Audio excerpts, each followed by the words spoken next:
kan man nogle gange. Nu skal jeg bare give det policy og kampagnekoordinator i Amnesty International. Klokken den er 14 minutter over 8. Dramaet om folkeskolereformen har ubestridt været ugens store nyhedshistorie, men der sker jo også ting og sager i andre dele af samfundet.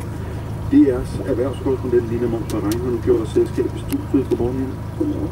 Til sin ugentlige gennemgang af nyt i erhvervslivet. Du vil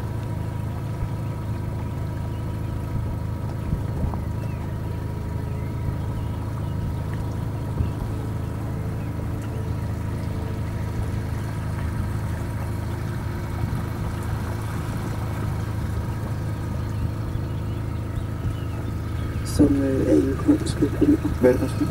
Jamen altså, hvis vi skal starte sådan lidt i det overordnede perspektiv, så tror jeg godt, de fleste er klar over, at der findes en række andelsboligforeninger, særligt i Storkøbenhavn, der er meget økonomisk udfordret. Det er det, fordi de bliver stiftet i en prisblokkens strafte boligmarked, fordi det er meget dyrt. Plus de finansierer sig en del af det med nogle finansielle produkter, som det har vist sig har haft en meget negativ indvirkning på foreningernes økonomi. Det har spurgt på, vi kunne ikke gå mere ind i det. Du går